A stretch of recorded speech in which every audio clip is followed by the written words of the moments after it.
vamos a hablar de esto, de la política exterior latinoamericana, del vecindario, de los que nos rodean. Ya hablamos de la nuestra, ya tratamos de entender la nuestra. Ahora vamos a hablar de la política exterior, de la que nos rodea, de los que nos rodean, haciendo énfasis en 5 países, haciendo énfasis en la Argentina, que es uno de los países líderes del continente, haciendo énfasis en Brasil, que es la potencia tradicional de América Latina, de una América Latina que está en un proceso de convulsión, haciendo énfasis en Chile, que es el país en el que todos de una u otra manera nos hemos fijado para tenerlo como ejemplo a seguir, haciendo énfasis en México, que México vive allá al ladito de los Estados Unidos, y haciendo énfasis en Venezuela, nuestro país vecino y con el que compartimos una historia, unas tradiciones, una cultura y ahora unos problemas bastante grandes.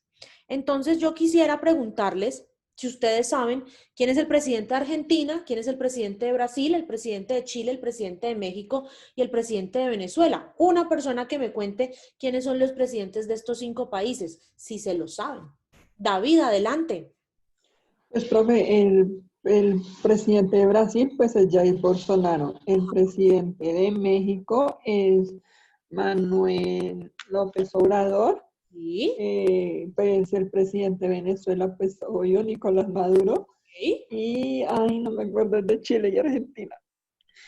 ¿Quién se sabe? Sebastián Piñera es el de Chile. Sebastián Piñera es el de Chile, perfecto. ¿Y el de Argentina? Alberto Fernández. Alberto Fernández. Muy bien. Están bien ahí en presidentes de América Latina. Entonces vamos a empezar de una vez esta bonita historia. No, esto no lo vamos a hacer. Y los saludo hoy con una bonita visión del obelisco de Buenos Aires, el gran obelisco de la ciudad de Buenos Aires, de la gran capital argentina, para hablar de la política exterior argentina. Pero antes de hablar de la política exterior argentina, pues vamos a contextualizarnos un poquito, a saber un poquito dónde queda el país. Argentina es un país soberano de América Latina, que está en el extremo sur del continente.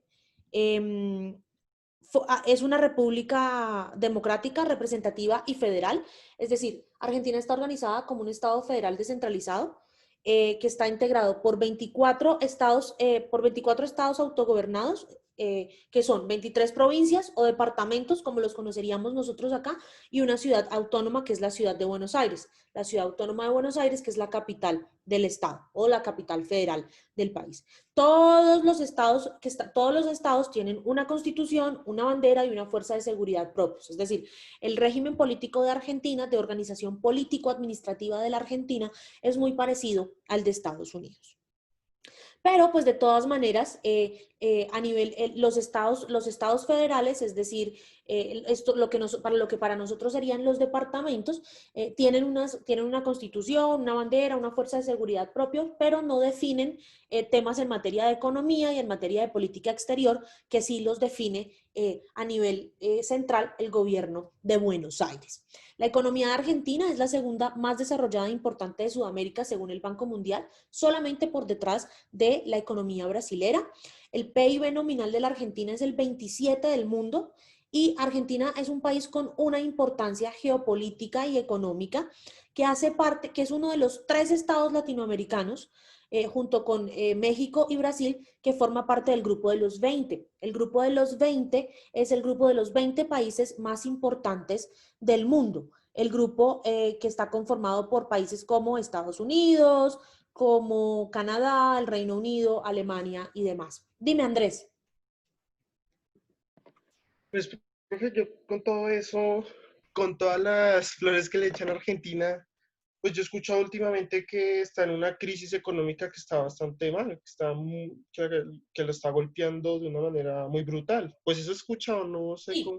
qué Sí, tan desinformado estoy. Argentina tiene unos problemas de endeudamiento bastante grandes que vienen de gobiernos anteriores, incluso desde principios de los años 2000 con el gobierno, cuando se derroca el gobierno de Fernando de la Rúa, y Argentina no ha podido salir de esa crisis económica, pero no es una crisis interna, sino es una crisis de endeudamiento Argentina le debe esta vida y la otra al Fondo Monetario Internacional, al Banco Mundial y a bancos norteamericanos. Pero a nivel interno realmente a Argentina no le va mal. A nivel de su economía interna y de subsistencia no le va mal. Le va mal es al nivel macro que le debe a Raimundo y todo el mundo. Y eso es lo que, pese a múltiples reformas tributarias, no ha podido arreglar Argentina en ese proceso. Pero a nivel interno no le va mal. ¿Quién es quién en la política exterior argentina? El señor Alberto Fernández es el presidente de la República de la Argentina, es del partido peronista o del partido justicialista, cuyos líderes son su actual vicepresidente, Cristina Fernández de Kirchner, y el hoy fallecido Néstor Kirchner, que fue presidente también de la República de la Argentina. Se considera que es un país, es un gobierno con tendencias hacia la izquierda moderada, y que tiene por eso muchos conflictos con su principal vecino e interlocutor, que es la Brasil de Jair Bolsonaro. Y el señor Felipe Carlos Sola es el ministro de Relaciones Exteriores de la Argentina, es el encargado de llevar a cabo, de ejercer la diplomacia y los objetivos de política exterior de la Argentina. ¿Cómo es la política exterior de la Argentina? Desde los inicios del país como república independiente, Argentina ha sido un actor supremamente importante en Sudamérica y ha jugado un rol vital en el escenario político global, aunque no ha tenido alianzas tradicionales y que han perdurado en el tiempo. Es decir, en Argentina, lo mismo que pasa en Colombia, con el cambio de gobiernos van cambiando los objetivos de política exterior. Cuando el gobierno es de tendencia de derecha, como los gobiernos de Fernando de la Rúa, de Eduardo Duhalde, de Carlos Menem, se tenían vínculos más cercanos con países que tenían esta orientación de derecha. Cuando hay cambios de gobierno a gobiernos como el de el difunto Néstor Kirchner, su viuda la señora Cristina Fernández, o hoy el señor Alberto Fernández, sus vínculos son más hacia estados con quienes practican o tienen posiciones de izquierda moderada o radical.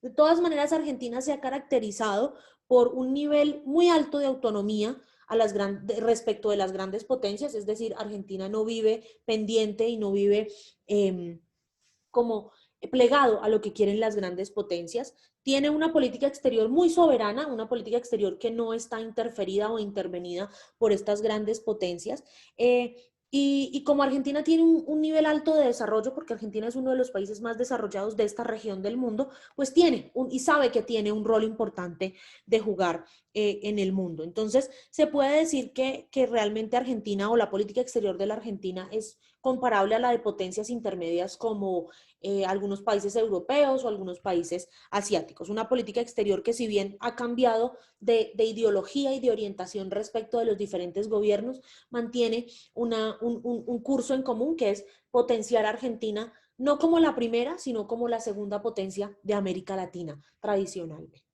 Pero Argentina no está exenta de disputas internacionales. Y hay dos disputas internacionales que desde hace muchos años tiene Argentina y que no ha logrado resolver hasta el momento. Una es una soberanía sobre las Falkland Islands o las Islas Malvinas, las Islas Sandwich del Sur, las Islas Aurora y las Islas Georgia del Sur, que están administradas por el Reino Unido de Gran Bretaña e Irlanda del Norte, junto con sus espacios marítimos cuadrantes. Desde hace mucho tiempo, y de hecho Argentina entró en una guerra con el Reino Unido por las Falkland Islands o por las Islas Malvinas, y ellos siempre tienen el dicho o el eslogan de las Malvinas son argentinas.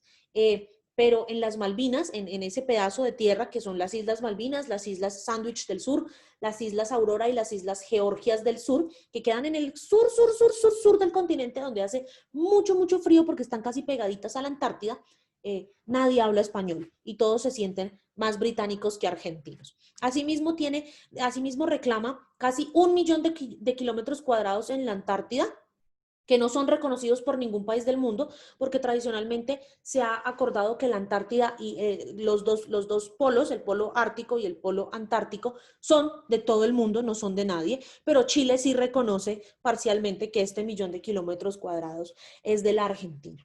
Esta disputa que tiene con el Reino Unido por las Malvinas, como les dije, ha ocasionado una guerra en la que todos los países de la OEA en su momento apoyaron a la Argentina, excepto 2 países.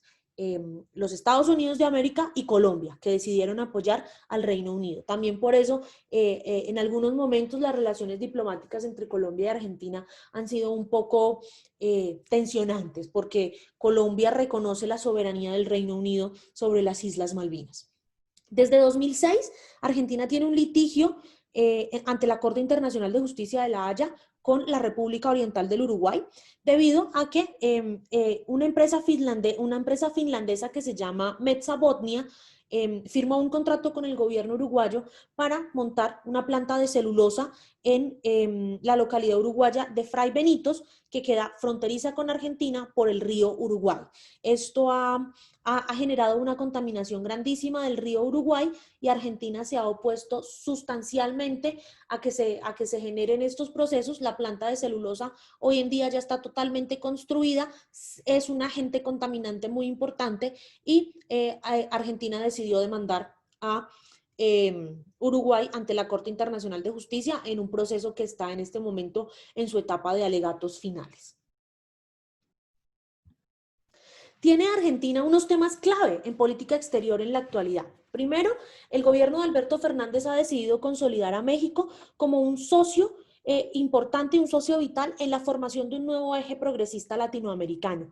Tanto así que de una u otra manera México y Argentina están colaborando entre sí para generar una vacuna desde América Latina que busque combatir la crisis del COVID-19. Una vacuna que le va a hacer frente a la vacuna rusa, a la vacuna inglesa de Oxford y AstraZeneca, y a la vacuna norteamericana de Pfizer y Johnson Johnson. Es una vacuna que ellos piensan desarrollar desde la Universidad Autónoma de Buenos Aires y la Universidad Nacional Autónoma de México, que son dos de las universidades más grandes de América Latina y con los mejores programas de medicina de la región, para darla gratis a todos los países del continente. Para Brasil, para Argentina, Bolsonaro es una piedra en el zapato en la consolidación del Mercosur. El Mercosur es el mercado común del sur, es un bloque de países que está formado por Argentina, por Brasil, por Uruguay, por Paraguay y por Paraguay en su núcleo constitutivo. En los últimos años ingresaron México y Venezuela, pero ambos países fueron parcialmente expulsados del Mercosur por no cumplir con las prácticas del bloque. Y Bolsonaro es una piedra en el zapato para el Mercosur, porque Bolsonaro no quiere estar en el Mercosur.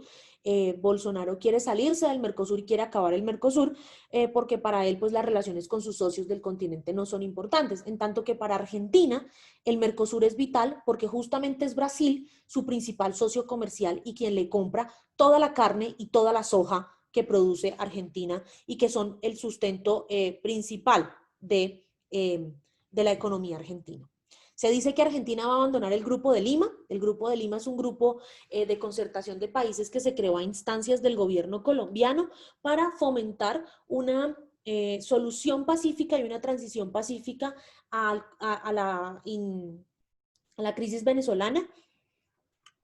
Hasta hace un año, Argentina era parte íntegra del Grupo de Lima, porque el expresidente argentino Mauricio Macri, de tendencia política de derecha, pues apoyaba las iniciativas del Grupo de Lima, pero con la llegada de Alberto Fernández al poder, pues Alberto Fernández tiene una relación un poco más estrecha con Venezuela y con estos países tipo Bolivia y países de izquierda. Entonces se dice que Argentina va a abandonar el Grupo de Lima porque quiere ser fiel a su principio de no injerencia en asuntos extranjeros. La cuestión de las Malvinas es un asunto de Estado para la política exterior argentina. Sucesivamente, desde hace más de 30 años, los diferentes gobiernos argentinos han dicho que no van a descansar hasta recuperar la soberanía de las Islas Malvinas, y que si ya se fueron a una guerra y no funcionó, se van a ir a hacer o a utilizar los mecanismos que sean necesarios para que las Malvinas vuelvan a ser argentinas. Y pues Rusia, el gobierno de Vladimir Putin se constituye en otro aliado estratégico para el gobierno del señor Alberto Fernández, en tanto que Rusia está buscando también Rusia está buscando también cómo generar alianzas estratégicas con América Latina para robarle protagonismo a los Estados Unidos en esta parte del continente, y se está aprovechando de todos estos gobiernos de tendencia de izquierda que no quieren mucho al presidente Donald J. Trump. Entonces, Otros retos que tiene el país a nivel de política exterior son potencializar al Mercosur como el eje de desarrollo del país, porque el Mercosur es uno de los mercados más importantes de concertación económica y genera mucho flujo de dinero y mucho flujo comercial y de bienes y servicios.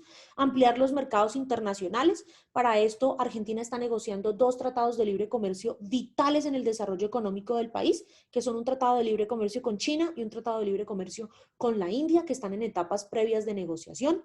Argentina tiene que proteger los derechos humanos. Desde la dictadura argentina de los años 70 se han dado muchas violaciones a los derechos humanos que están aún sin responder y que grupos sociales como las Madres de la Plaza de Mayo siguen exigiéndole al Estado que respondan. Asimismo, Argentina tiene pendiente una deuda con el mundo y es esclarecer ¿qué pasó con el atentado a la AMIA? El atentado a la AMIA fue un atentado a la sociedad israelita o a una asociación israelita de Argentina y todavía no se ha esclarecido qué han pasado con esas violaciones a los derechos humanos que son una mancha en la historia de la Argentina. El reto principal para todos los gobiernos, como lo dije anteriormente, es la reclamación sobre la soberanía de las Islas Malvinas. Argentina no ha decidido todavía si va a demandar al Reino Unido ante la Corte Internacional de Justicia de La Haya o si por el contrario va a buscar otras salidas negociadas, pero realmente el Reino Unido no quiere negociar y en un referendo que se hizo hace unos años en la población de las Malvinas, la mitad de la población de las Malvinas quiere ser argentina y la otra mitad de la población de las Malvinas quiere ser británica, entonces no se ha decidido muy bien qué va a pasar con la cuestión de las Malvinas, al igual que con la cuestión de la soberanía de la Antártida Argentina, que el sistema internacional en pleno ha dicho la Antártida no es de nadie, la Antártida es de todos y al ser de todos ningún país tiene derecho a explotarla, pero pues en esta región de la Antártida hay muchísimos recursos petrolíferos y gasíferos que podrían hacer la diferencia en el crecimiento económico de una Argentina que, como lo dijo Andrés, tiene una crisis económica importante a nivel externo y que todos estos recursos le servirían para pagar muchas de esas deudas que tiene con fondos multilaterales extranjeros. Para Argentina la seguridad internacional es un tema vital, es un tema clave. Argentina ha sido uno de los países que más ha fomentado foros de concertación en términos de seguridad transnacional y de cooperación internacional para el desarrollo. Argentina es uno de los países de América Latina que más practica la cooperación sur-sur como herramienta de relaciones internacionales, es decir, la cooperación entre países similares, entre países que tienen el mismo nivel de desarrollo y esto ha permitido que Argentina se consolide también como actor importante en el sistema internacional. Los diferentes y sucesivos gobiernos argentinos han considerado que la cooperación internacional es la clave para lograr el desarrollo global de todos los pueblos, no solamente de América Latina, sino también de los países en vía de desarrollo, como los países africanos y los países del sur de Asia. ¿Alguien tiene alguna pregunta sobre la política exterior argentina? Profe, Señora. eso quiere decir que ahorita la tendencia de alianzas en la política exterior de Argentina está como hacia el lado de países como Rusia y China, ¿sí? Sí. ¿Por qué? Porque son países que Argentina ve con tendencias políticas mucho más cercanas a las suyas y que de una u otra manera no le van a exigir ciertos compromisos como de plegarse a todos sus deseos, como sí lo hace Estados Unidos tradicionalmente cuando instaura relaciones políticas con otros estados. Ok, Profe, gracias. yo tengo una pregunta. Dime, David. Profe, ¿qué tal es, digamos, la clase de estudio allá en Argentina?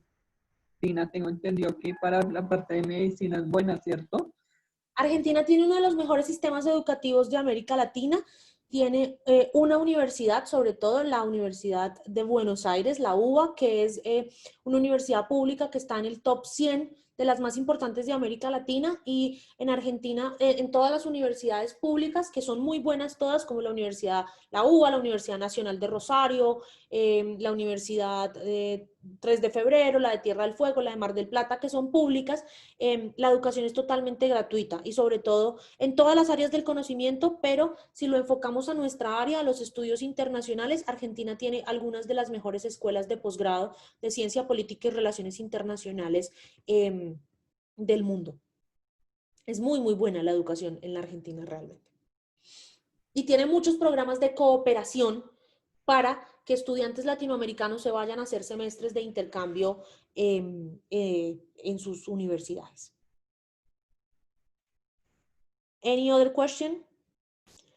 Profe, ¿Cómo es Estados Unidos, ay, Bueno, No, no, Jamie y Andrés, en ese orden. profe, Estados Unidos no va a hacer algo, no tiene algún tipo de influencia debido a la deuda que tiene Argentina con estos actores multilaterales, debido a que pues ya se está empezando a inclinar por irse con Rusia. Estados Puede, Unidos no piensa o puede no hacerlo piensa y más ahora. presionar.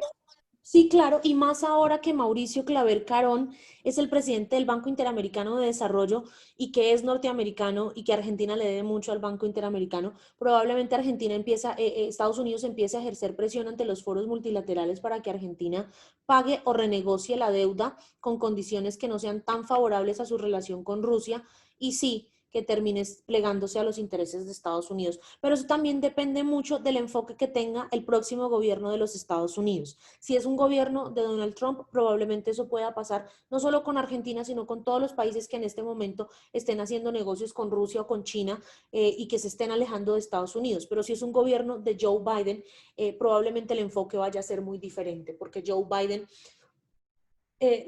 no se va a plegar a esas peleas tradicionales de los Estados Unidos, sino que su interés en materia de política exterior es recomponer la imagen de Estados Unidos en el concierto internacional, sobre todo con sus aliados estratégicos como la Unión Europea y América Latina, aunque Estados Unidos, y lo vamos a ver la siguiente clase, nos vea como los hijos de menos madre. Para Estados Unidos es importante que nosotros estemos bien con ellos, porque eso le impide la entrada a otros grandes poderes, que es lo que está pasando en este momento. Y como todos o la mayoría de nosotros están, de los países de la región, excepto Colombia, están mal con los Estados Unidos, entonces eso ha abierto ventanitas para que Rusia, para que China entren al continente. Entonces Estados Unidos lo que se va a enfocar en mejorar las relaciones con la región y no en seguirlas perjudicando más en un eventual gobierno de Joe Biden. Si seguimos con este gobierno que tenemos ahora, probablemente pase eso y Estados Unidos empiece a presionar en los foros multilaterales a todos aquellos países que deben dinero. Andrés. No, profe, ya con la pregunta de Henry ya me respondió. Gracias.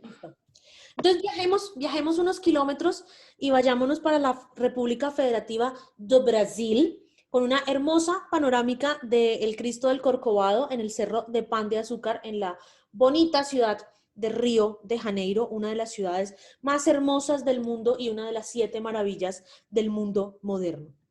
Brasil es un país soberano de América del Sur que tiene la mitad del subcontinente y algunas pequeñas islas en el Océano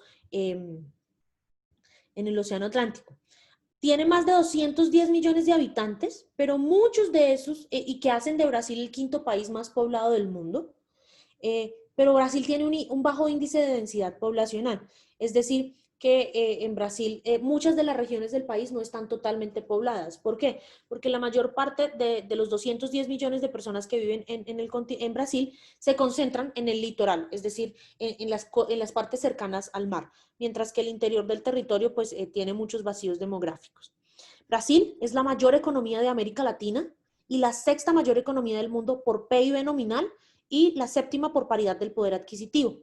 Brasil es considerado entonces un país de renta media alta por el Banco Mundial y un país industrializado que tiene la mayor proporción de riqueza de América Latina debido a todos los recursos minerales y naturales que están en el país, recursos como petróleo. Se dice que en la selva amazónica hay una gran cantidad de coltán, y el coltán es el nuevo oro, porque gracias al coltán se fabrican todos los computadores y dispositivos tecnológicos de los que disponemos hoy en día, y eso hace de Brasil un país supremamente rico en recursos naturales. ¿Quién es quién en la política exterior brasilera? Pues el señor Jair Messias Bolsonaro es el presidente de Brasil, y el señor Ernesto Enrique Fraga Araujo es el ministro de Relaciones Exteriores de este país, un país donde el presidente de la República, el señor Jair Messias Bolsonaro, haciendo una apología a su segundo nombre, se considera el salvador de este país.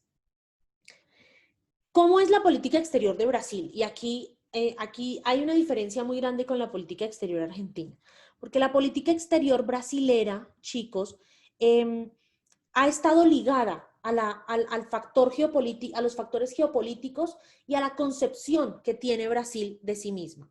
Se considera que el padre de la política exterior brasilera y el padre de la geopolítica brasilera es el general Golbery do Couto e Silva. Y él, siendo un general de la República y desde una de las principales escuelas del país, escribió en los años 50 un artículo que recogía los 4 puntos que Brasil debía tener en cuenta para consolidarse como una potencia regional y una potencia global a largo plazo. Estos 4 puntos del general do Couto e Silva han servido para dirigir desde hace más o menos unos 60 años la política exterior de Brasil. El primer punto es que Brasil debía articularse con el exterior. Hasta hace más o menos 60 años Brasil era un país muy metido en sí mismo. Brasil era un país donde no había que no tenía muchas y muy dinámicas relaciones con otros estados. Y sobre todo con otros estados de la región, porque pues todos hablamos español, ellos hablan portugués, entonces había como una tendencia a que no nos íbamos a entender. Y lo primero que dijo el general do Couto e Silva fue, no, tenemos que articularnos con todos los países del exterior, tenemos que empezar a tener relaciones dinámicas con todos los países del exterior, empezando por nuestros vecinos y por los países de la región. Pero también, para que esto se consolidara, Brasil debía ser un país integrado nacionalmente. ¿Cómo así? En Brasil hay muchas diferencias entre unos y otros, entre los paulistas, que son los de Sao Paulo, y los No, iba cariocas, con el tema que son los de Río pero de Janeiro, y de una u otra manera, estas diferencias hacían del país un país fragmentado. Entonces, lo primero que había que empezar a hacer era generar unos sentimientos nacionalistas al interior de Brasil y que Brasil, en tercer lugar, se expandiera por su vasto territorio. Porque si ustedes se imaginan en este momento un mapa de Brasil, entonces se van a dar cuenta que de una u otra manera Brasil es un país muy poco poblado hacia el interior. De hecho, la capital de Brasil, Brasilia, es una ciudad relativamente nueva y que fue una ciudad construida de cero en medio de la selva. Fue una ciudad construida por el prestigioso arquitecto brasilero Oscar Niemeyer, como una manera de llevar la capital del país al centro, a la selva, y a empezar a articular el país por ahí. Empezar a decir, Brasil no es solo mar, sino también es selva, y la selva también hay que integrarla al imaginario colectivo. Y pues Brasil debía tener un control absoluto sobre todas sus fronteras, sobre su frontera con Paraguay, su frontera con Uruguay, su frontera con la Argentina, su frontera con Colombia y su frontera con los demás países. Estos 4 puntos los ha venido trabajando Brasil sustancialmente y le han permitido entonces convertirse en una potencia regional y también en una potencia global. ¿Cuáles son los temas clave en la actualidad de la política exterior brasileña? Su política comercial. Brasil es un país que se ha dedicado a firmar y a negociar múltiples tratados de libre comercio con otros estados, tratados de libre comercio que le han abierto las puertas a los comercios brasileños en el mundo, pero estas políticas comerciales también se han visto afectadas porque algunos de los países, sobre todo los europeos, con los que Brasil ha firmado acuerdos de libre comercio, se quejan por la situación de derechos humanos en Brasil. Hay que entender que Brasil es un país muy grande. Brasil es el país más pobre, con más desigualdad social de América Latina y con la mayor tasa de corrupción de América Latina. Entonces esto genera unas violaciones sistemáticas a los derechos humanos que vienen también inculcadas incluso desde el propio gobierno central. Brasil se ha enfocado y ha venido fortaleciendo la diplomacia cultural como un medio de expandirse alrededor del mundo. Entonces, eventos como el Carnaval de Río de Janeiro han sido parte importante de esta expansión de Brasil. La diplomacia cultural también entendida como programas de intercambios académicos. Brasil ha firmado con muchos países programas de becas para que jóvenes de todas partes del mundo vayan a cursar semestres de intercambio o a hacer maestrías y doctorados en Brasil. Brasil tiene la tasa más alta de graduandos de doctorado por cada 100 personas. Por cada 100 personas, Brasil está graduando anualmente 70 doctores, cuando la tasa en países como el nuestro es de un doctor por cada 100 habitantes graduado anualmente. Entonces, el sistema educativo de Brasil, en su mayoría con universidades estatales, es muy, muy bueno y pues gratuito para todas las personas. Un punto importantísimo, importantísimo para Brasil en este momento es defender la Amazonía. La Amazonía es el pulmón del mundo y es la que nos va a permitir sobrevivir a esta debacle del cambio climático. Y el gobierno de Brasil o la política exterior de Brasil, que es la misma desde hace 60 años, es decir, la política exterior de Brasil no ha cambiado con el tiempo, a diferencia de las políticas exteriores de Argentina o de Colombia, tiene que defender la Amazonía.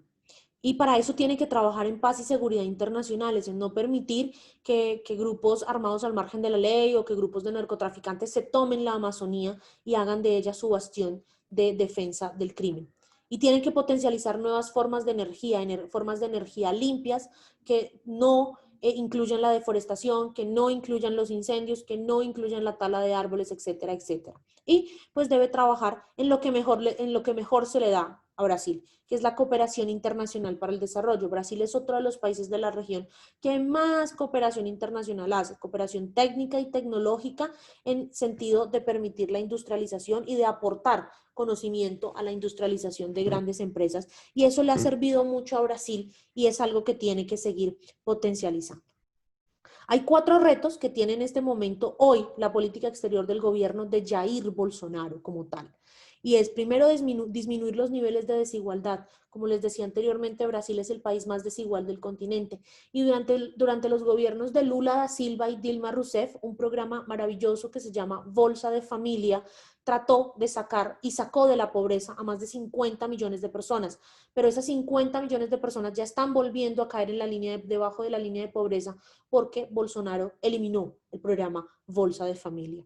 Brasil tiene que volver a posicionarse como el líder en la región. Durante el gobierno de Lula da Silva, Brasil fue el líder natural de esta región. Brasil logró muchísimas cosas a nivel de concertación regional, cosas que se han perdido por la tendencia política de Jair Bolsonaro y por la americanización de su política internacional. Y esa es otra cosa en la que debe trabajar este gobierno, y es en desamericanizar su política exterior, porque Brasil siempre se había caracterizado desde que terminó la democracia e iniciaron los primeros gobiernos, desde que terminó la dictadura, perdón, y empezaron los primeros gobiernos de democracia con Fernando Collor de Mello, Fernando Henrique Cardoso, Lula da Silva, Dilma Rousseff, y ahora el señor Bolsonaro, pues siempre se había caracterizado Brasil por ser un país independiente de los Estados Unidos, por no plegarse a las necesidades y a los deseos de los Estados Unidos. Y eso fue un tema que quebró por completo Jair Bolsonaro, quien empezó a americanizar su política internacional.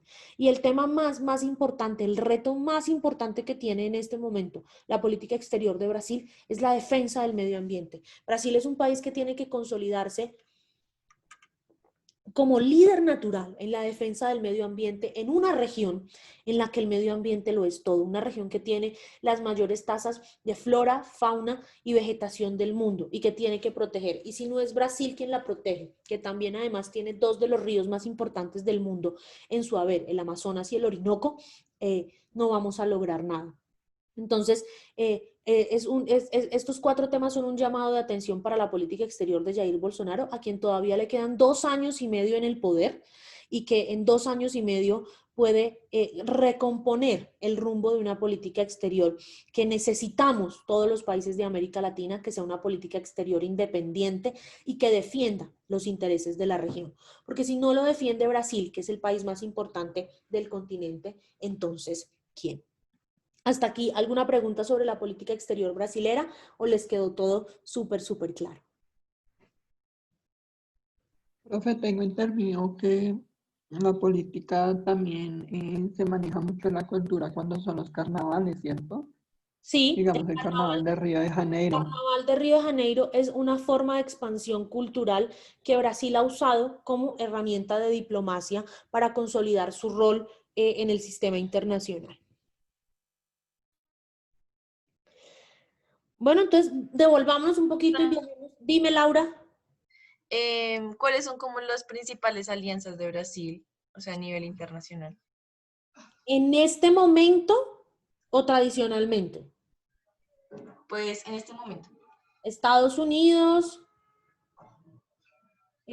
algunos países de la Unión Europea, especialmente el Reino Unido, Alemania y Francia. y poco más. Bueno, Colombia es un aliado indiscutible de Brasil en este momento porque compartimos las mismas tendencias políticas y quizá Chile, pero poco más. Ah, ok. O sea, no tiene como una orientación hacia países como Rusia, China, sí, no tiene esa orientación. No, porque hasta hace 2 años sí la tenía, pero resulta que llegó Bolsonaro al poder y Bolsonaro decidió convertirse en lo que la misma gente lo empezó a apodar, que era el Trump del trópico. Entonces Bolsonaro volcó toda la política exterior brasilera hacia un enfoque completamente de derecha y hacia un enfoque completamente dado a entrar a tener una relación más cercana de lo que la había tenido hasta el momento con los Estados Unidos. Profe, pero ¿cómo se podría cambiar un ejemplo esa política exterior de medio ambiente por ahora con Bolsonaro, que pues todos sabemos que no le presta atención a esos temas? Cuando los grupos de interés del país, entendidos como movimientos sociales, movimientos, grandes empresas y el mismo Congreso del país ejerzan una presión sistemática sobre el gobierno de Bolsonaro para que incorpore en la agenda de política exterior los temas medioambientales. Y si llegase a cambiar el gobierno de los Estados Unidos, es decir, si llegase a subir Joe Biden, eso va a cambiar para todos los países del mundo porque Joe Biden lo primero que va a hacer es volver a hacerse signatario del Acuerdo de París, porque a Joe Biden sí le interesan mucho los temas medioambientales. Entonces, tradicionalmente muchos países que queremos tener una relación cercana con Estados Unidos, tenemos esa tendencia a hacer lo que Estados Unidos haga. Y si Estados Unidos vuelve a ser signatario del del Acuerdo de París, puede presionar a muchos otros países como Brasil para que se hagan signatarios del Acuerdo de París e incorporen en su política exterior en los temas del medio ambiente. Entonces, let's go to Chile. Nos vamos para Chile, chicos, con una bonita panorámica de la ciudad de Santiago de Chile, una de las ciudades más bonitas y más desarrolladas de América Latina. Chile es un país ubicado en el extremo sudoeste de América del Sur. Tiene una capital, que es la ciudad de Santiago de Chile, aunque el Congreso Nacional está en la ciudad de Valparaíso, que es una ciudad a la orilla de la playa. Es un país considerado de ingreso alto por el Banco Mundial. Tiene 18 millones de habitantes que tienen índices de alfabetización, calidad de vida, crecimiento económico y desarrollo humano que están entre los más altos de América Latina. Como les dije al principio de la clase, Chile es uno de los países ejemplo de América Latina en ciertos aspectos de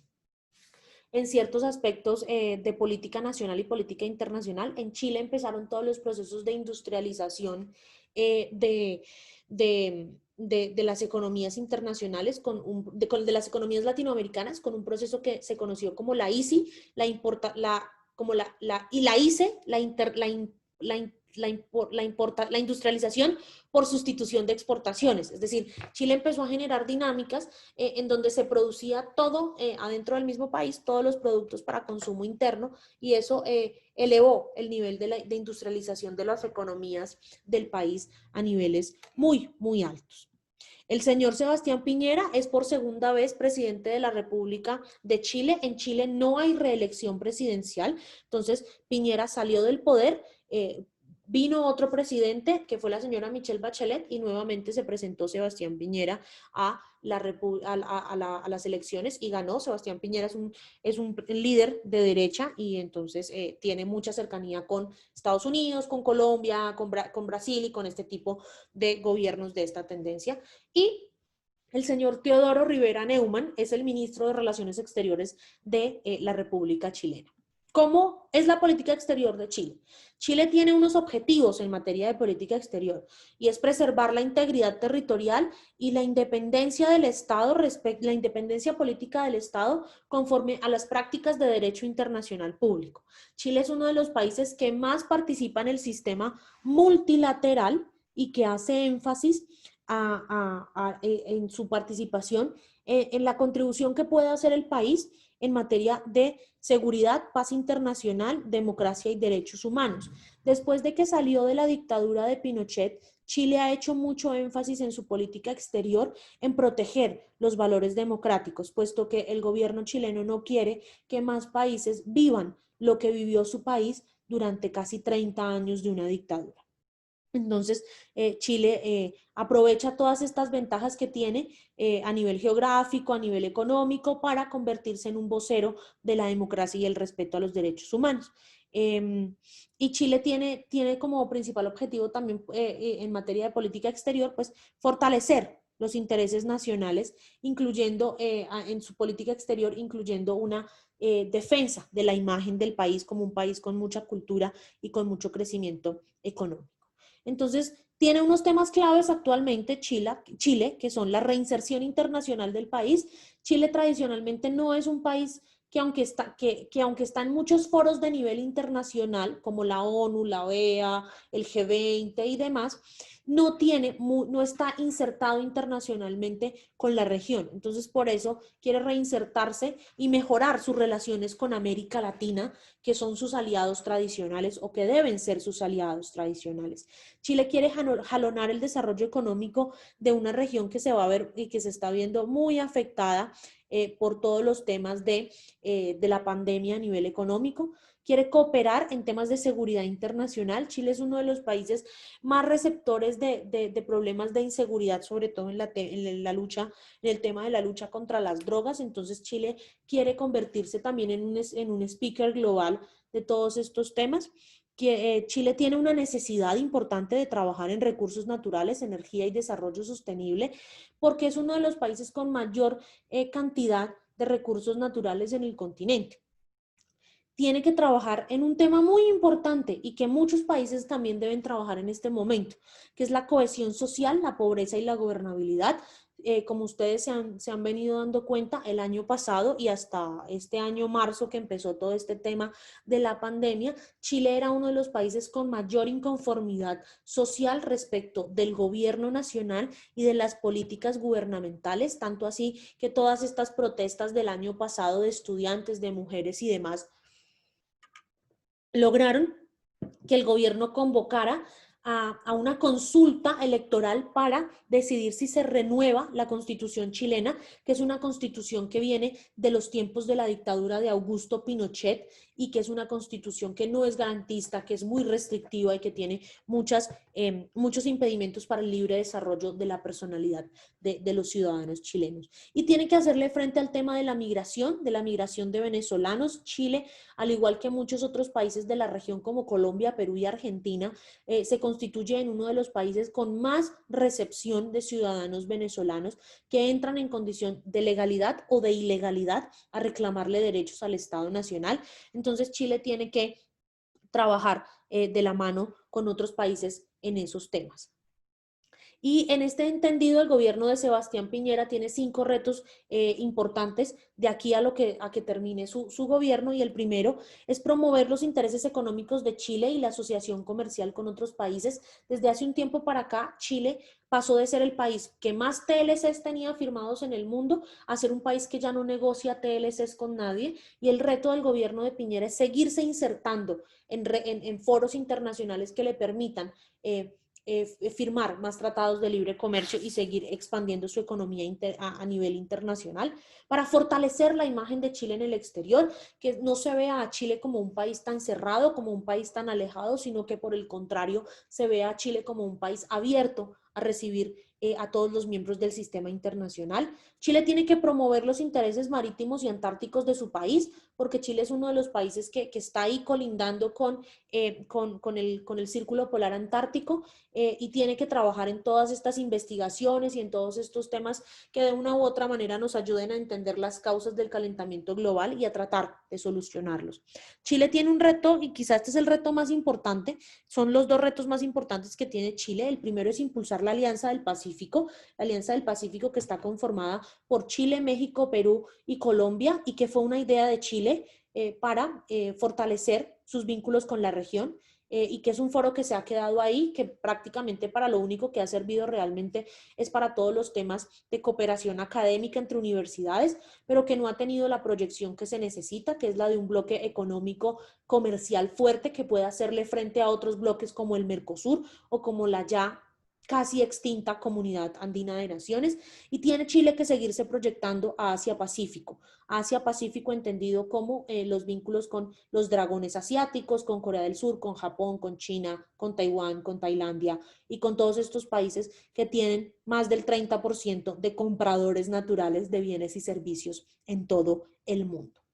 Tradicionalmente en este momento, Chile tiene buenas relaciones con todos los países del mundo, pero quizás sus aliados principales en este momento son la Unión Europea, Estados Unidos, Colombia, Argentina y también países de Asia-Pacífico como Japón, China e India, con los que ha tratado también Chile de tener una relación mucho más dinámica y mucho más cercana desde el año 90 que terminó la dictadura. Realmente la democracia chilena es una democracia joven, una democracia que tiene 30 años a lo sumo y que ha venido construyéndose a partir de ese retorno a la democracia y el respeto a los derechos humanos. No sé si tengan alguna pregunta sobre la política exterior chilena.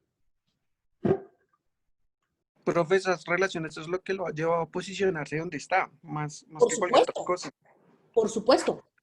El hecho de que Chile haya decidido tener buenas relaciones con todos los actores del sistema, pero enfocándose en las relaciones con las grandes potencias, le ha permitido aumentar sus niveles de desarrollo internos y potenciar su imagen como un país abierto a todas estas relaciones, a pesar de que en los últimos años, por diferentes crisis y sobre todo las crisis sociales de inconformidad de los ciudadanos con el Estado, ha tenido la República de Chile.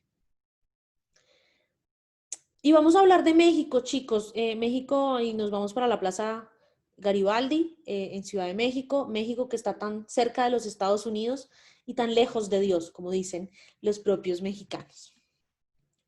México es un país soberano que está ubicado en la parte meridional de América del Norte. Tiene una capital, que es la Ciudad de México, que es la ciudad más poblada de América Latina, la ciudad capital más poblada de América Latina, con cerca de 20 millones de habitantes. Es una de las ciudades más caóticas que tiene en este momento nuestra región.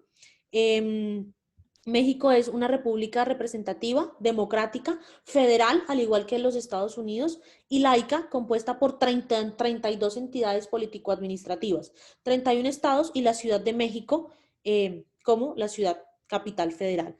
Es el 11º país más poblado del mundo, según los últimos estimativos. México tiene más de 126 millones de habitantes, es la 14ª economía mundial en términos de PIB y la 11ª por paridad del poder adquisitivo. Es la 2ª economía de América Latina después de Brasil y la 4ª de América Latina después de Brasil en términos generales, casi que empatada con Argentina, y la 4ª de todo el continente. Tiene un índice de desarrollo humano alto y ocupa el lugar 74 en el mundo en términos de desarrollo humano.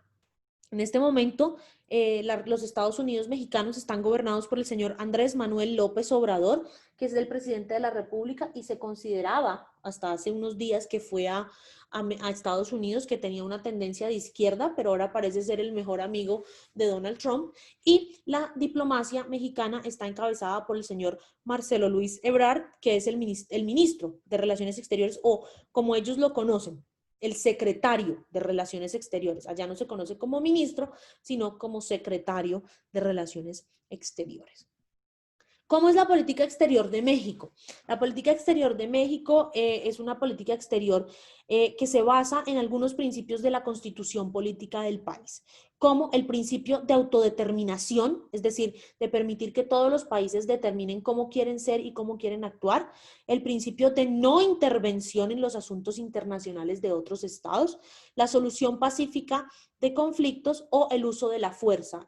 México no usa la fuerza para manejar sus relaciones internacionales con otros estados.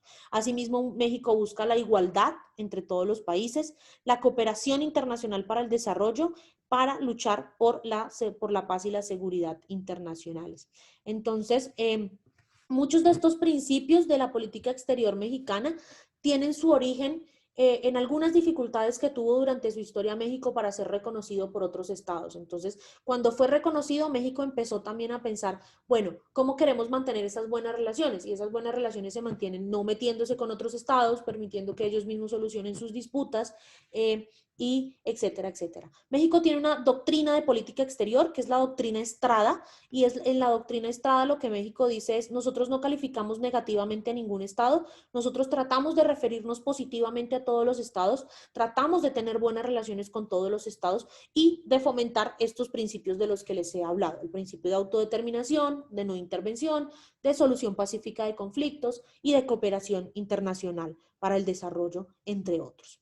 México tiene unos temas clave en la actualidad en su política exterior que son los que debe trabajar. Primero, tener una relación más estratégica con Estados Unidos. A ver, Estados Unidos es el principal socio comercial de México y el principal socio político de México. Entonces, México tiene que tener unas buenas relaciones con Estados Unidos. Pero ojo, estas buenas relaciones no implican que México tenga que hacer todo lo que diga Estados Unidos, sino que México tiene que mantener una relación cordial, pero de independencia con Estados Unidos.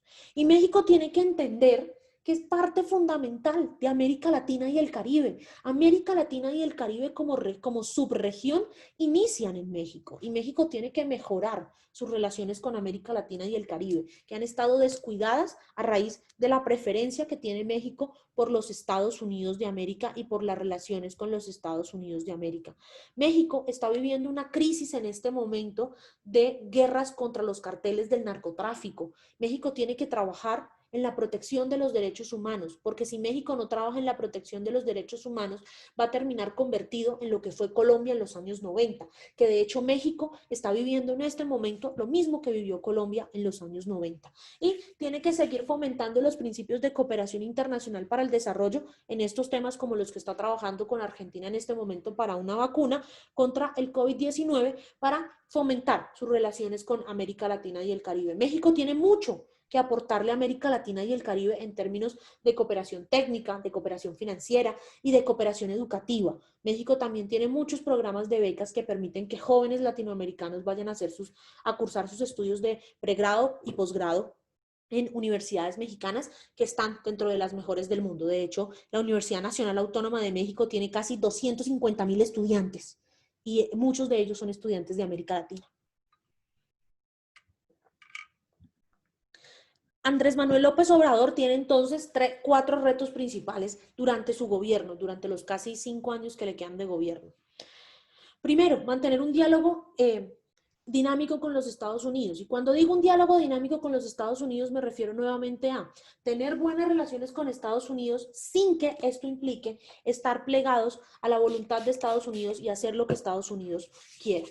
Por eso a muchos los decepcionó la visita de Andrés Manuel López Obrador a Washington en julio pasado, porque en vez de ponerle los puntos sobre las IES a Donald Trump y hablarle sobre la migración y sobre cómo combatir la migración, lo que hizo fue comparar a Donald Trump con Abraham Lincoln y Thomas Jefferson, los padres de la patria norteamericana. Hágame el favor. México tiene que manejar la migración. México es el país por el que pasan todos los migrantes centroamericanos que quieren llegar a los Estados Unidos y tienen que cruzar el río Bravo. Y México tiene que establecer políticas fuertes de migración, pero esas políticas de migración no deben estar alejadas o no deben ir desconectadas de la política migratoria de Estados Unidos. Por eso es importante que se establezca un diálogo entre ambos países, un diálogo que no se ha podido establecer porque Donald Trump claramente ha desconocido la crisis migratoria y ha preferido ponerle trabas a los migrantes, cuando lo que hay que hacer es implementar a nivel macro una política migratoria que permita que las personas dejen de migrar y que esta política debe ir con todos los países, no solamente de los países receptores, sino también de los países que son fábrica de migrantes. Y en esto está Honduras, El Salvador, Nicaragua y todos estos países centroamericanos. México tiene que combatir la xenofobia. En este momento hay una gran crisis en México por todo el odio hacia los migrantes y todo el odio hacia todo lo que refleje el fenómeno de la migración. México también es un país que recibe muchos migrantes, quizá no tantos migrantes venezolanos como sí reciben Colombia, Argentina y otros países de la región. México recibe muchos migrantes centroamericanos, salvadoreños, hondureños, guatemaltecos, haitianos y demás. Entonces es muy importante que México combata la xenofobia y pues el mejoramiento de sus relaciones hemisféricas. Ya hay un gran paso que es el mejoramiento y es este establecimiento de unas relaciones dinámicas con con la Argentina para efectos de la creación de una vacuna de la pandemia, pero tiene que trabajar con todos los demás estados de la región para mejorar su política exterior. Aliados tradicionales de México en el sistema. México es un país que se relaciona muy bien con todos los estados del sistema internacional, hace mucho énfasis en las relaciones con Estados Unidos, pero México tiene buenas relaciones con Colombia, tiene muy buenas relaciones con China, tiene muy buenas relaciones con la India, tiene muy buenas relaciones con la Unión Europea y con muchos estados que piensan igual que México en términos de autodeterminación de los pueblos y de permitir que todos hagan su vida y su política internacional como quieren hacerla. Finalmente, ¿alguien tiene alguna pregunta sobre la política exterior mexicana? Antes de irnos a la última política exterior del día. Bueno. Apenas que no me quedó muy clara la parte de la doctrina Estrada. Es que lo explicaste un poquito rápido. La doctrina Estrada lo que dice es, básicamente así, México no habla mal de ningún estado. México no tiene malas relaciones con ningún estado y no tiene una opinión negativa de ningún estado, sino que México le da el beneficio de la duda a todos los estados y permite y maneja sus relaciones internacionales basándose en los principios de la buena fe y de la autodeterminación de los pueblos y no injerencia en asuntos internacionales. Esto le ha permitido a México consolidarse como un país con muy buenas relaciones y que no tiene guerras con nadie. Ustedes nunca han oído, por ejemplo, que México se haya ido a la guerra con alguien, porque México siempre trata de, es como el pensar bien de todos y manejar las relaciones con todos pensando bien y tratando de que todos nos llevemos de la mejor manera posible. Entonces la doctrina Estrada lo que dice es eso, México no habla mal de absolutamente nadie en el sistema internacional. Por eso es que, digamos, no se ha hecho como una pronunciación oficial, digamos, en el caso de Venezuela, ¿sí? Exactamente, porque México dice, es que nosotros defendemos el principio de autodeterminación de los pueblos y no nos metemos en asuntos internos de otros estados, que otros estados arreglen sus asuntos internos como ellos puedan y como ellos quieran, que nosotros no nos metemos. A diferencia de lo que sí han hecho otros estados que sí abiertamente han dicho, es que Maduro se tiene que ir, es que Maduro es un dictador, etcétera, etcétera. No, México lo que dice es que los venezolanos resuelvan su problema. Nosotros resolvemos los nuestros. Es como, no me meto contigo para que tú no te metas conmigo. A nadie le gusta que opinen de la vida interna de uno. Entonces México no se mete con la vida interna de otros estados para que ellos no se metan con los mexicanos. Eso. Ah, ok, gracias, profe. Y bueno, vengámonos para el vecindario, muchachos, porque toca hablar de la política exterior de la República Bolivariana de Venezuela, con una linda panorámica del lago de Maracaibo y del puente que conecta al lago de Maracaibo. Y pues esta es una política exterior que ustedes, yo creo que es la que más conocen y de la que más han oído hablar, porque pues siempre aquí hablamos de Venezuela. Venezuela es un país que está situado en la parte septentrional, o sea, en la parte norte de América. Tiene una parte continental y un gran número de islas e islotes en el Mar Caribe, cuya capital es y mayor ciudad poblada es la bonita ciudad de Caracas. A fines de 2017, Venezuela fue categorizado o declarado en mora, o sea, como deudor moroso de pagos de deudas internacionales. Y en 2019 y 2020, la Alta Comisionada de las Naciones Unidas para los Derechos Humanos emitió informes donde se dan cuenta de las violaciones sistemáticas a los derechos humanos en Venezuela, encabezadas y lideradas por el régimen y por el gobierno en el poder. En este momento es el gobierno del señor Nicolás Maduro Moros. ¿Quién manda en Venezuela? Pues resulta que en Venezuela todavía no se sabe muy bien quién manda a quién, porque hay dos presidentes. El señor Juan Guaidó, reconocido por más de 60 países, que es el presidente de la Asamblea Nacional Constituyente, y el señor Nicolás Maduro Moros, que está reconocido por otros 50 estados en el mundo, principalmente estados, pequeñas dictaduras de África, Asia y otros países. Y pues hay un señor que se llama Jorge Alberto Arreaza, que es el ministro del Poder Popular para las Relaciones Exteriores. Ese librito que tiene ahí en la mano el señor Arreaza, esa cosita, es la Constitución venezolana, y es justamente la Constitución venezolana la que define cómo es la política exterior del país. Porque la Constitución venezolana de 1999 dice que Venezuela es un país independiente, que es un país y que promueve la igualdad entre todos los estados del mundo, la libre determinación y la no intervención en asuntos internos de otros países, la solución pacífica de conflictos, la cooperación y, aquí hágame el favor y ríense, el respeto a los derechos humanos y la democracia en la toma de decisiones en organismos internacionales. Según la Constitución del 99, Venezuela tiene un fin último y es promover la integración latinoamericana y caribeña. De hecho, a instancias de Venezuela se creó la CELAC, que es la Organización de Estados, la Organización, no, sí, la Organización de Estados de América Latina y el Caribe.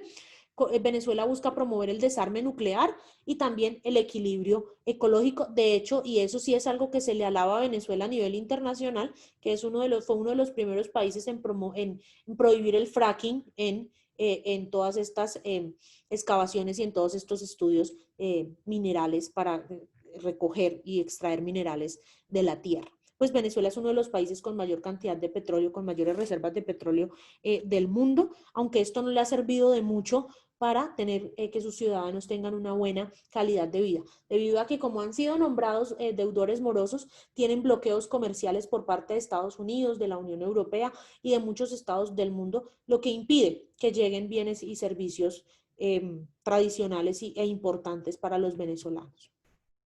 Tiene unos temas clave en la actualidad la política exterior venezolana. El primero, por favor, es el más importante, es la estabilización política y social del país. Es decir, Venezuela necesita tener una situación política estable que le permita proyectarse a nivel internacional como lo hizo en los años 80. En los años 80 Venezuela era quizá el país más desarrollado de América Latina. La llamaban Venezuela Saudita, porque el dinero, el flujo de dinero y la industrialización que había en Venezuela era importantísimo en los años 80. Tiene que normalizar sus relaciones con los Estados Unidos para que le levanten todo ese montón de sanciones económicas que tienen y que en últimas están perjudicando es al pueblo venezolano, a todas aquellas personas que viven del día a día y que ni siquiera pueden comprar un papel higiénico, un kilo de azúcar, un kilo de arroz, un kilo de carne, porque ganan, como dijo Michelle, creo que fue, o Carolina, no me acuerdo cuál de las dos, o Ana María, menos de $1 al día. O sea, ¿cómo así que el salario mínimo de un venezolano es de $1 al mes? O sea, $1 no alcanza para nada. Venezuela tiene que normalizar sus relaciones con Colombia. Muchachos, Colombia es el vecino, es el hermano de Venezuela. Hemos compartido tantas cosas juntos a nivel político, a nivel histórico, a nivel económico, que es ilógico que las relaciones entre ambos países estén cortadas. Y esto lo único que perjudica es a los venezolanos y a los colombianos también de las zonas de frontera y a los colombianos que viven en Venezuela que no tienen acceso a un consulado o a una oficina de delegación diplomática ante la cual poder acudir en caso de alguna emergencia. El gobierno de Nicolás Maduro tiene 4 retos y son muy importantes. La estabilización económica del país, o sea, Venezuela está a punto de ser considerado un estado fallido, es decir, un estado donde el Estado, valga la redundancia, no puede darle a las personas ¿cómo se dice? Los principios básicos o los derechos humanos fundamentales para sobrevivir. Tiene que mejorar su imagen internacional y esto pasa por estabilizarse políticamente, no ser considerado una dictadura, sino hacer una transición democrática que permita que se establezcan unas condiciones básicas de ejercicio de la política en el país. Tiene que mejorar sus relaciones con los Estados Unidos, con Colombia y con la Unión Europea, que son críticos tradicionales del régimen de Nicolás Maduro y que son los 3 principales socios comerciales que tiene el país. Y tiene que detener la migración, la oleada de migración de colombianos en el exterior. Venezuela no tiene arriba de 25 millones de habitantes, de los cuales casi 3 ya salieron del país por temas económicos. Entonces, tiene que detener esta oleada de migración y tiene que trabajar en conjunto con los países que son receptores de sus migrantes para poder hacerle frente a esto. ¿Cómo son las relaciones de estos países con Colombia? Actualmente Colombia no tiene relaciones diplomáticas con el gobierno de Nicolás Maduro y fue uno de los primeros países en reconocer a Juan Guaidó como presidente interino de Venezuela. Y además es el principal destino de los migrantes venezolanos. Se considera que de los cerca de 3 millones de venezolanos que han salido del país desde 2015, más o menos 1.800.000 están acá en Colombia. México es el tercer inversionista más grande en Colombia. De hecho, las inversiones anuales de México en Colombia son de 1.700 millones de dólares. Entonces, estos procesos también se han acelerado a partir del ingreso de México a la Alianza del Pacífico. Además, México es uno de los 38 países del mundo que no le exige visa a los colombianos. Es decir, ustedes pueden ir a México sin la necesidad de visa. Y esto también es muy importante. Con Chile la relación comercial es muy significativa. Nosotros tenemos un TLC con Chile que tiene una liberación arancelaria del 100%, es decir, los productos colombianos no pagan impuestos para entrar a Chile y los productos chilenos no pagan impuestos para entrar en Colombia. Además, junto con Chile, Colombia es uno de los líderes naturales de la Alianza del Pacífico. Entre Brasil y Colombia siempre ha habido muy buenas relaciones, pero se han fortalecido en la última década. Y Colombia es un importante destino de inversiones brasileras. Hay muchas empresas brasileras en Colombia. Una de las más importantes es el Banco Itaú, que es un banco brasilero y que hoy hace presencia en nuestro país. Y tradicionalmente con Argentina las relaciones siempre han sido muy buenas. Se han basado más que todo y han estado determinadas por la integración en organismos multilaterales como la OEA y la ONU. Y Argentina nos ha ayudado mucho en temas de cooperación técnica a nivel de cooperación educativa, cooperación cultural, lucha contra el narcotráfico y asesoría en materia en materia de investigación e infraestructura portuaria. En realidad, con los 5 países que estudiamos hoy, Colombia tiene buenas relaciones con todos, excepto con Venezuela, pues por las tendencias políticas de los líderes de ambos gobiernos, pero todos estos países están dentro de la lista de como los favoritos de Colombia para hacer relaciones internacionales.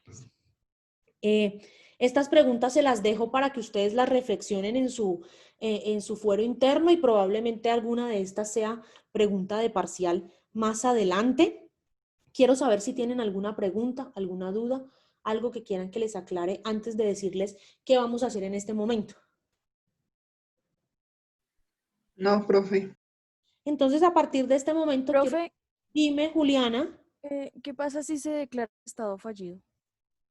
¿Qué pasaría con Venezuela? ¿Qué pasaría con Venezuela? Que tendría que haber una intervención internacional para mejorar, para estabilizar política, económica y socialmente al país. Esa sería la puerta de entrada para una intervención militar de los Estados Unidos, por ejemplo.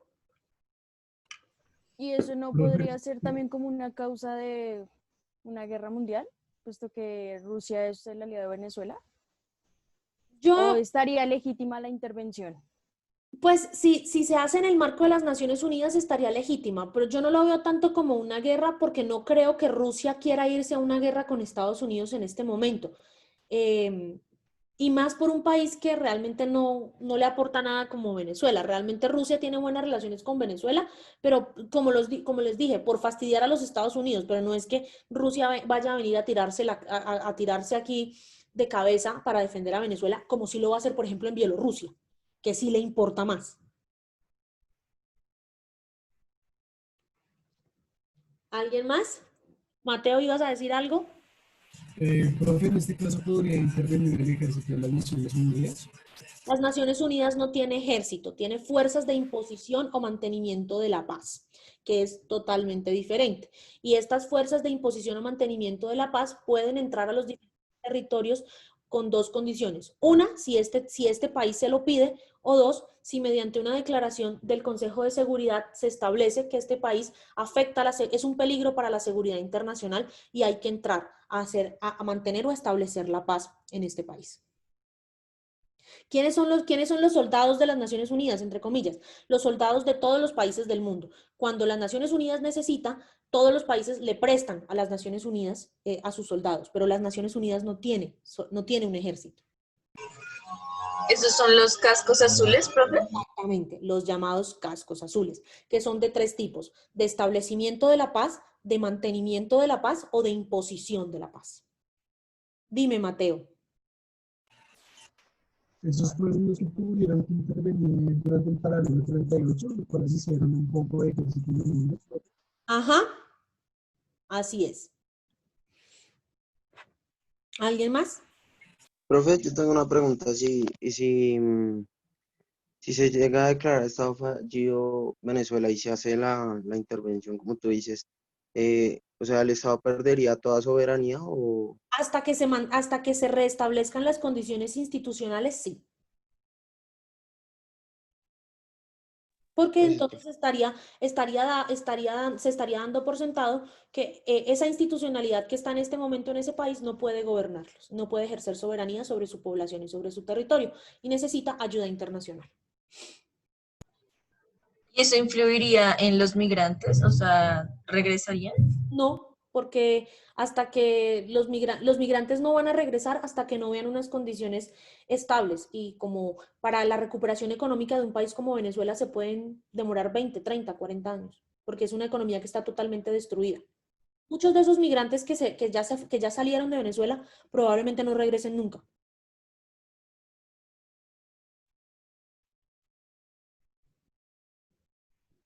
¿Alguna otra pregunta? Bellezas, me encanta verlos, pero quiero que se vayan a la semana 7 del aula virtual a las 11 de la mañana, es decir, en 2 minutos va a estar habilitado un quiz para que lo hagan, un quiz de 10 preguntitas sobre la clase de hoy. Y por favor, revisen los textos de la siguiente semana de clase. La siguiente semana de clase vamos a hablar de la política exterior de los Estados Unidos de América. Así que quiero que revisen los textos.